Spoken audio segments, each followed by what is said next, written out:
미국이 타이완에 백신을 지원하겠다고 오늘 처음 밝혔습니다. 일본도 아시아 국가들에 대한 백신 지원에 나섰습니다. 중국의 백신 외교에 미국과 일본의 대응이 본격 시작됐습니다. 베이징 특파원 연결해서 알아보겠습니다. 강성웅 특파원. 네, 베이징입니다.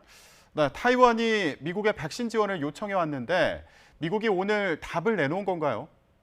네, 그렇습니다. 타이완을 방문 중인 미국 상원 의원 3명이 오늘 공항에 도착하자마자 가진 첫 회견에서 이렇게 밝힌 겁니다. 방문단의 일원인 미국 민주당의 태미 더거스 상원 의원은 미국이 75만 회분의 코로나19 백신을 타이완에 기부할 것이다 이렇게 밝혔습니다. 더거스 상원 의원은 타이완이 백신 지원의 첫 번째 그룹에 포함되는 것은 미국에 중요하다면서 이것은 미국이 타이완과의 관계에 가치를 두고 있기 때문이다 이렇게 말했습니다.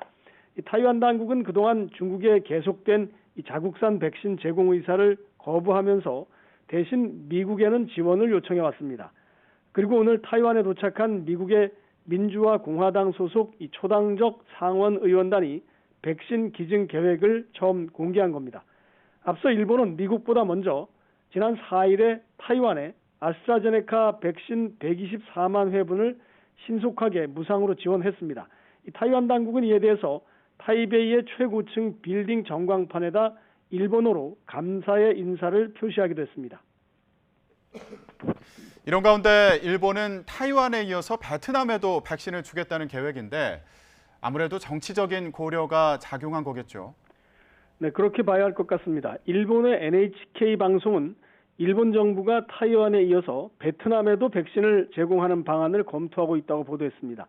국제기구를 거치지 않고 직접 주겠다는 건데 이 타이완 지원 사례를 보면 조만간 베트남에도 무상 지원이 이뤄질 것으로 예상이 됩니다. 일본은 코로나19 방역에 어려움을 겪고는 있지만 백신은 충분히 확보해서 다소 여유가 있는 상황입니다. 이 베트남의 경우 중국과는 남중국해 영유권 문제로 외교적인 거리를 두고 있는 나라인데 최근에 확진자가 다시 증가하고 있습니다. 이 때문에 일본이 백신 외교 차원에서 베트남 지원에 나선 것으로 평가가 됩니다. 이에 맞서 중국도 어제 자국산 시노백 백신 50만 회분을 태국에 추가로 기증하면서 이 아세안 국가들에 대한 외교적 노력을 가속화하고 있습니다. 중국은 또 필리핀과 인도네시아 등과도 그동안 백신 지원을 매개로 관계를 강화해왔고 이 외에도 전 세계 80여 개국에 이 백신을 기부 방식으로 소량이나마 지원을 해왔습니다. 이런 상황에서 미국과 일본도 본격적인 대응에 나서면서 이 백신 외교전은 더 치열해질 전망입니다. 지금까지 베이징에서 YTN 강성웅입니다.